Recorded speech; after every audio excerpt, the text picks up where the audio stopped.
When it comes to these sniper-focused games, I've spent a lot of time playing the Sniper Elite series. I love how these games put a large focus on the awesome combat of being a sniper. It is a satisfying power fantasy, and those games have the X-ray camera that makes the kills even better. Sniper Elite is a series that has continually improved with each new entry. As it stands, the most recent entry of Sniper Elite is fantastic with improved stealth systems and great sniping. But this wasn't the only sniper series. I never had the opportunity to play the Sniper Ghost Warrior series.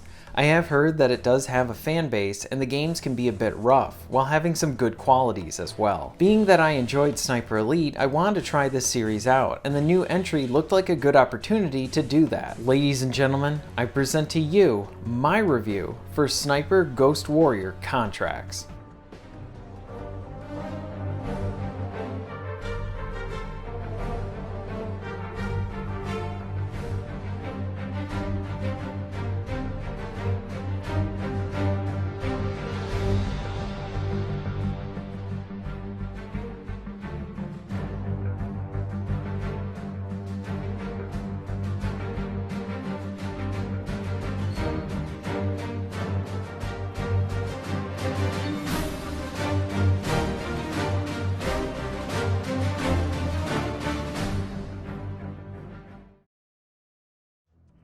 Sniper Ghost Warrior Contracts is a sniper-based game with stealth gameplay.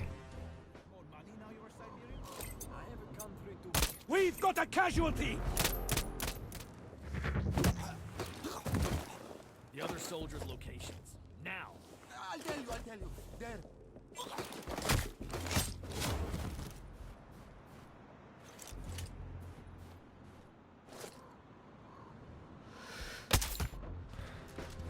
With this being a sniper game, let's focus on the sniper gameplay first. The sniping here is really fun and very satisfying. You will need to factor in properly aiming your gun when trying to hit targets from far away. And while this game does not have the flashy X-ray camera from the Sniper Elite series, it does have its own visual flair and it makes the sniping great. The sniper camera never gets old. I loved watching my bullet fly through the air in slow motion, and then the violent results are really awesome. There are many instances where a headshot will result in an enemy's head just blowing up. This can be really comical and it only adds to the fun.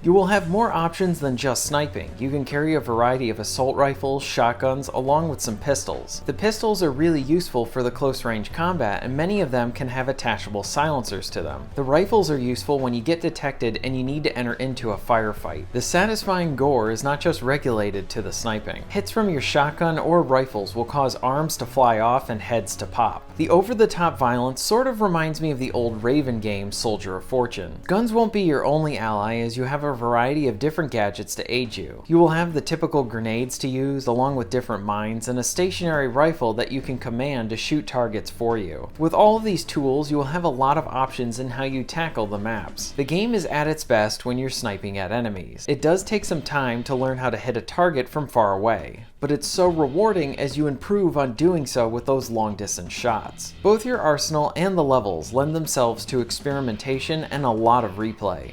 The levels are like mini sandboxes and give you a lot of freedom in how you tackle them, and you play them how you want to.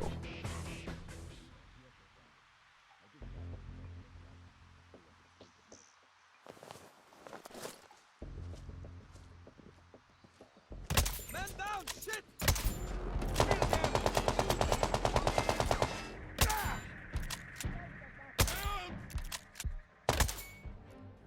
Essentially, you drop into an area and you are given a set of objectives, but the game doesn't handhold you in how you go about the level, or what order you need to tackle the objectives in. The setup is heavily inspired by the Hitman series. You could decide to run and gun your way throughout the level, or take a more laid-back approach and focus on your sniping.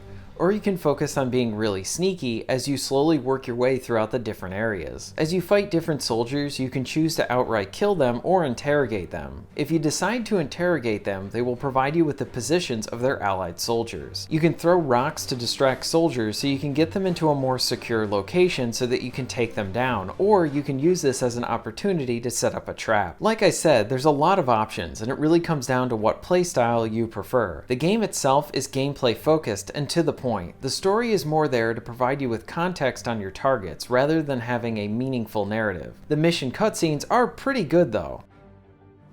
As you are aware, Siberia was once part of the Russian Federation, which used Siberia's huge natural resources to bolster Russian economic success. But Siberia did not gain from this relationship.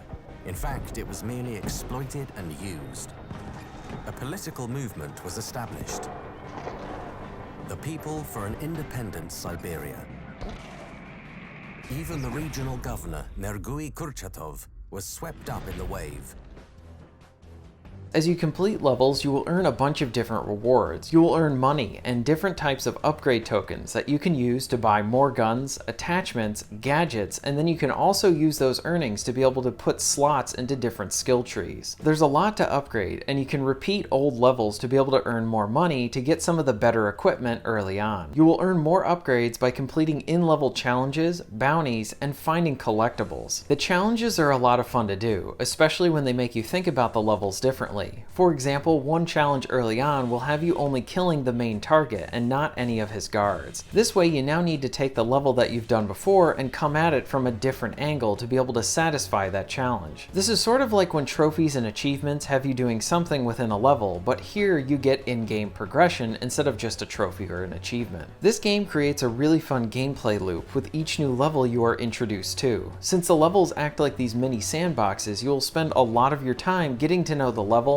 enemy positions, and the best way to approach your objectives. The game rewards you for exploring the levels. I really enjoyed the freedom of choosing how I wanted to play the game. I didn't really feel restricted, and the game mainly leaves the levels in your hands. The many progression options always means that I had something to work towards and added to the replay, and that I wanted to earn all the different things you could get. While I did have a lot of fun with the game, I do want to discuss some areas that I think could be improved with either patches or a potential sequel. First thing I want to make note of is how the shooting with the assault rifles and the pistols are. The shooting does not feel as good as the sniping, but it does feel functional and it's serviceable. With some tweaks to the sensitivity, it becomes a lot better, but I do feel like this is an area that could be even better with more refinement. Some other things I experienced while I was playing on the base PS4 is that in some levels I would have some odd frame rate dips. It never hurt the experience, but this was noticeable and distracted from the action. The AI is decent at times when they try to hunt you down, but there were plenty of situations where I felt like I could exploit them easily, or they were just dumb. I do wish the game allowed you to save whenever you wanted.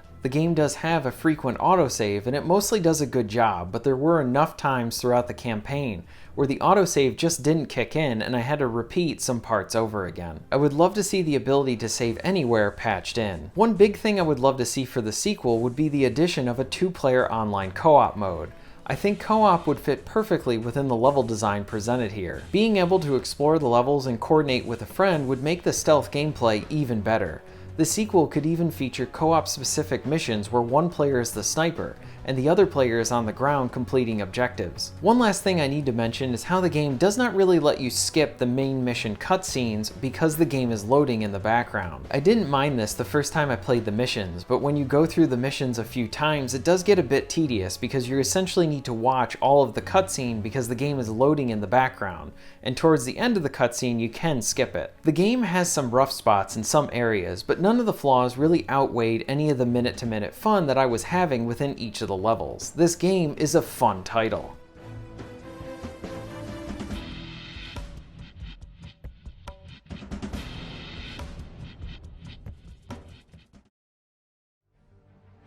Sniper Ghost Warrior Contracts is a surprisingly good game. It feels like an under-the-radar title that came out during the busy season full of big game releases. I feel like this is going to be missed by many people with all the other titles coming out, but don't let this game pass you by. Sure, it has areas that need improvement, and a bunch of those could be fixed with patches, but the game also provides a lot of fun. I really enjoyed the open level design and how the game allowed me to play the game how I wanted to. The large amount of rewards meant that I always had an incentive to keep playing, as I could always work towards unlocking something new. The sniping itself is a lot of fun. I never got tired of the slow motion sniper camera. The gory combat is over the top and great.